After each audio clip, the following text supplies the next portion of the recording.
Bona tarda, ara, esplèndida, eh?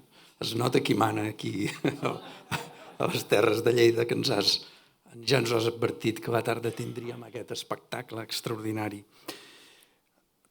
Em vau demanar, i vaig estar molt content de poder acceptar que fes una petita cloenda que es preveu de 15 minuts i m'agradaria ser estricte en el temps. Una cloenda que en cap cas no vol dir un resum de la jornada ni unes conclusions, perquè hi ha hagut parers discrepants, hi ha hagut perspectives molt diferents, per tant, pretendre que en 15 minuts pogués fer una mena de síntesi de tot seria absurd i provocaria el descontentament de tothom.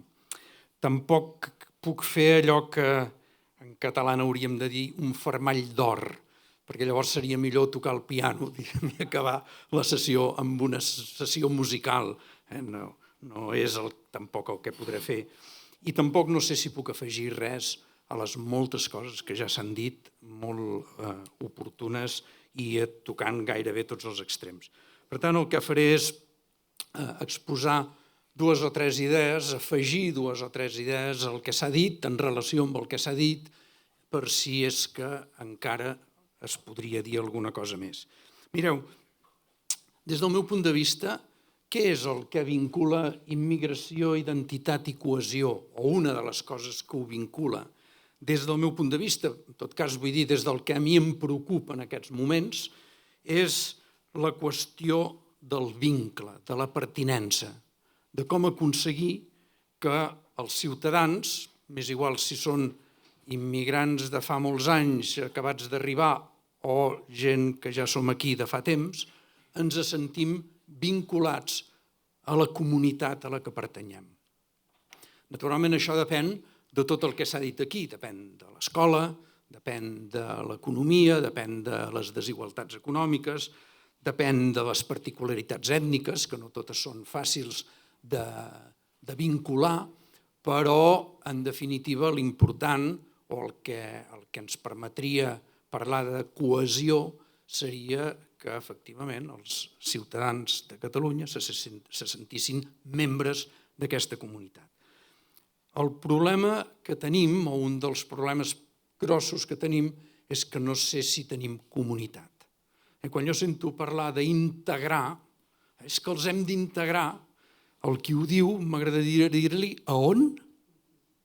A on els integraràs? De quina comunitat m'estàs parlant? Perquè des de la perspectiva del que arriba tinc la impressió que no sap a quina comunitat arriba. Perquè uns li parlen en espanyol, els altres el maltracten econòmicament, els altres només l'aplaudeixen si és un jugador de futbol. Per tant, aquí ho hem dit, ni políticament sembla que les coses siguin massa clares, ni tampoc hi ha unes polítiques migratòries que el que arriba sàpiga què se li està demanant, què és exactament el que se li demana per poder formar part d'aquesta comunitat, i és que no ho sabem fer perquè probablement la comunitat com a tal ja és una comunitat dissolta o amb un grau molt alt de dissolució. Tampoc és una comunitat des del punt de vista religiós clar, no sabem ben bé a on ells no saben on arriben, nosaltres no sabem on són. Això no és nou, no m'hi allargaré gens perquè llavors em passaria dels 15 minuts, però sí que hi ha com una mena d'il·lusió falsa de que els temps passats sempre han sigut millors. I els temps passats, les desigualtats, eren tant o més grans que les actuals. Potser ara, tenen una dimensió diferent, però també tenim instruments diferents.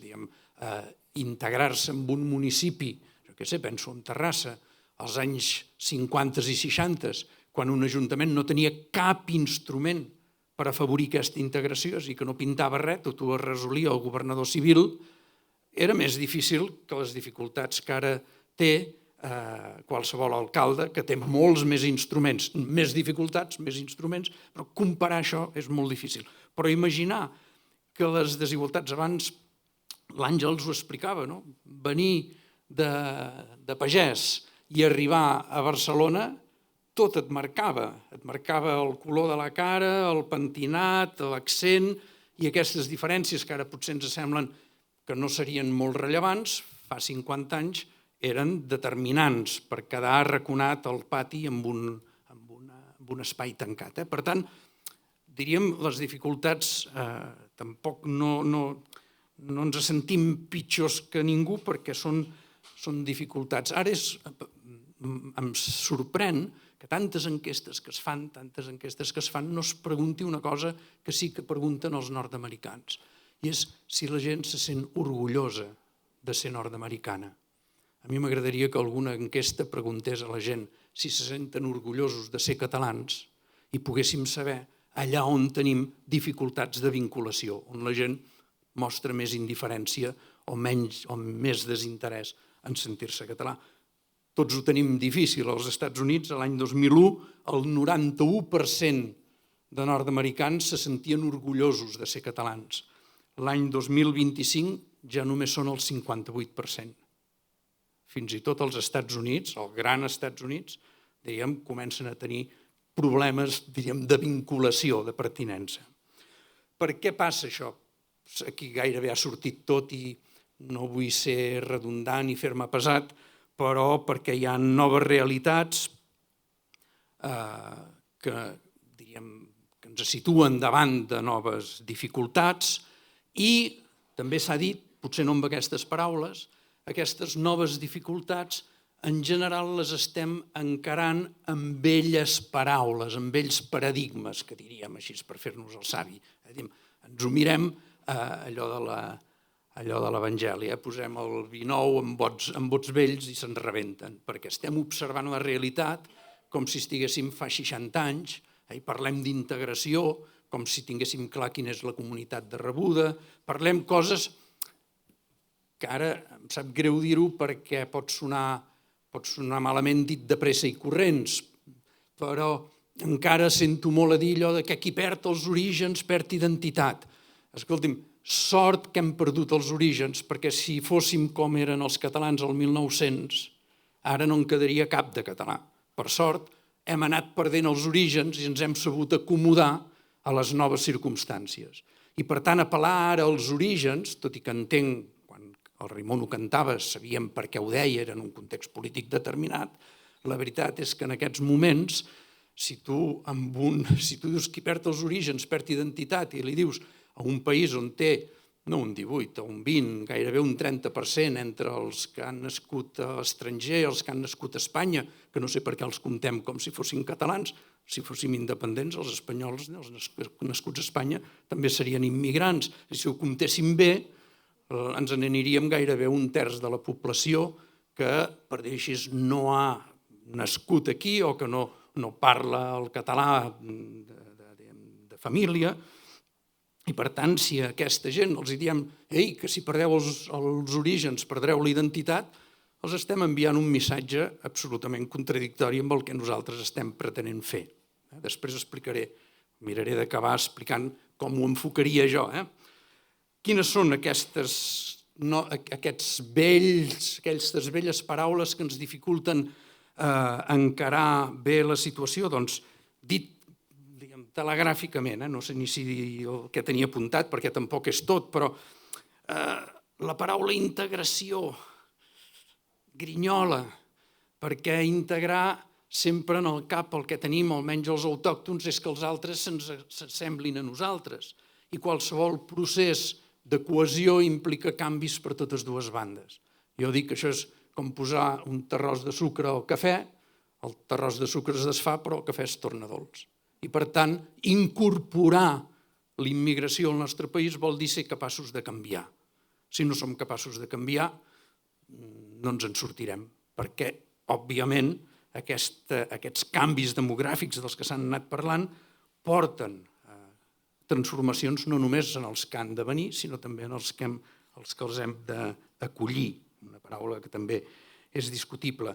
M'agrada més el terme incorporació, fusió, empeltament, hem mirat de trobar paraules no provoquin tanta mala interpretació com la mateixa paraula integració. Això també val pels immigrants, perquè nosaltres ens els mirem des d'aquí i diem, mira, un 20% d'immigrants, però aquests immigrants també són emigrants del seu país.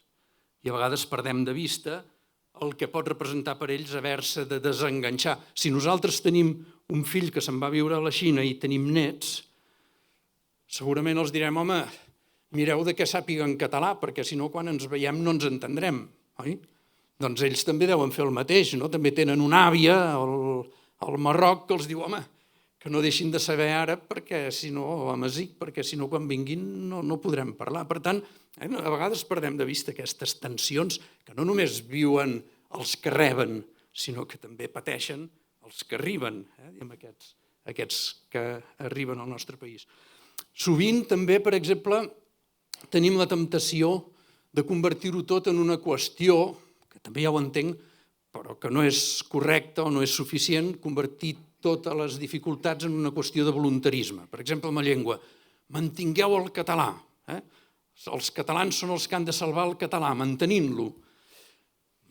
Esclar que sí, estic d'acord, i estic d'acord, però el problema del català no és que els catalans no el mantinguin. Hi ha condicions estructurals vull dir polítiques, que són les que expliquen, primera, per què no el mantenim, el català, i per què és tan difícil mantenir-lo en un context on l'Estat té totes les de guanyar a l'hora d'imposar el castellà com a llengua d'ús comú. Per tant, apel·lacions al voluntarisme, totes, perquè entre tots ho farem tot, que també ens agrada molt dir-ho aquí, però no entre tots ho farem tot. Hi ha gent que malda perquè entre tots no ho fem tot. I la denúncia dels condicionaments polítics, estructurals, de les condicions colonials des del punt de vista cultural, econòmic i d'altres s'han de seguir tenint present. No pot ser que s'oblidin i que ens recaigui tot a la nostra espatlla, com si només depengués d'una voluntat individual. Coses que costen de dir. Com que no hi ha una comunitat sòlida, cada vegada hi ha més formes de deslleialtat a la comunitat, per part de tothom, per part dels que arriben, que no hi són del tot lleials, jo què sé, a l'hora de demanar segons quines subvencions, però tampoc som del tot lleials als autòctons. Les qüestions, les quantitats de trampes que fem a l'administració, de mirar d'evitar els nostres compromisos o fins i tot de vulnerar principis bàsics democràtics, que és una manera de ser deslleial a la teva pròpia comunitat. Això també ens ho fa difícils i és molt complicat assenyalar aquestes deslleialtats perquè és, per exemple, l'explotació laboral. Escolta'm, a vegades sento dir coses i m'agrada, no ho pregunto, però m'agradaria preguntar, escolta'm, la senyora que cuida la teva mare, quin contracte té? O li pagueu en negre? Només per saber-ho, és a dir, perquè llavors parlarem de la corrupció dels polítics, però comencem a veure en aquest tipus de situacions. I per acabar, per dir-ne una altra, potser que han sortit menys aquí, però que ja estan aquestes noves realitats, hi ha un veritable, a vegades no en som del tot conscients, hi ha un veritable desfasament temporal en el que són les evolucions, podríem dir-ne, polítiques i culturals dels diferents grups humans que conformem Catalunya. Vull dir que hi ha persones, hi ha famílies que els fills ja els han educat a seguir unes dietes raonablement sanes i tenim nova població que s'ha de tornar a fer el que es va fer fa 50 anys i tornar-los a explicar què és el menjar de manera sana i el que no és bo per la salut. O bé hi ha qüestions en la manera d'entendre la sexualitat que nosaltres, amb dificultats i a poc, però que hem anat entenent, i hem anat entenent el que és la igualtat, o ens hi hem anat acostant, hi ha població que ve de països on el tracte de la dona és una cosa, inacceptable, però que han arribat aquí i han de passar, no sé si 50 anys, però han de fer el seu recorregut. És a dir, no tots estem en el mateix moment temporal en l'evolució de les nostres cultures sexuals, democràtiques, alimentàries, i això també és una qüestió que hem de tenir en compte si no volem patinar. Acabo, perquè s'acaba el temps i perquè tots estem cansats i perquè jo, si ara hi entrés a fons, doncs serien 2 hores més, però sí que vull acabar, diríem, amb aquest fermall d'or, amb unes idees que potser no sabré explicar o no podré explicar amb tota l'extensió, però que a mi em segueixen semblant rellevants i que alguna vegada ho he escrit. Primera, en Robert de Ventós una vegada va dir una cosa que em va deixar, em va quedar clavada. Va dir, això ja ho va dir potser fa 20 anys, però deia, arriba a una edat, ell deia els 40 anys, jo crec que això ara arriba abans, en què tu ja ets immigrant en el teu propi país. Si vostès pensen en el poble, la ciutat on van néixer, i ara se la tornen a mirar, no em podran dir que estan vivint en el mateix lloc. La Terrassa on jo vaig viure, on jo vaig néixer, no existeix. Però ni de lluny. Les xemeneies ara són un objecte de decoració artística. Abans feien fum i pudor. I tot i que ara diuen que no sé què passa amb la respiració de la contaminació, fa 50 anys allò sí que era contaminació i de carbó. Per tant, arriba un moment que també hem d'entendre, ser-nos capaços, ens hauria de ser més fàcil posar-nos a la pell d'un immigrant, perquè de fet tots nosaltres som immigrants, tots nosaltres hem anat canviant i ens hem anat acomodant a les noves situacions. És a dir, no és que siguem, que s'ha dit i és veritat, un país d'immigrants perquè no d'ara, sinó de fa centenars d'anys, l'Anna Cabreu havia estudiat de sobres, aquí sempre hi ha hagut immigrants. Moltes vegades ni ho sabem. El meu segon cognom és Ros.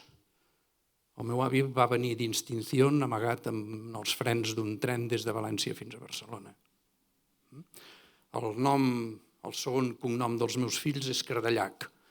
Nom català, excepte quan busques l'origen, que resulta que està al mig de França. Occitans, a la part més nord, que van venir aquí, no sé si morts de gana o fugint d'alguna persecució religiosa.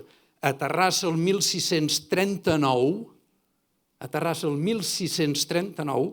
es fa una llista de terrassencs per anar a la guerra del francès i van excloure els que tenien origen francès.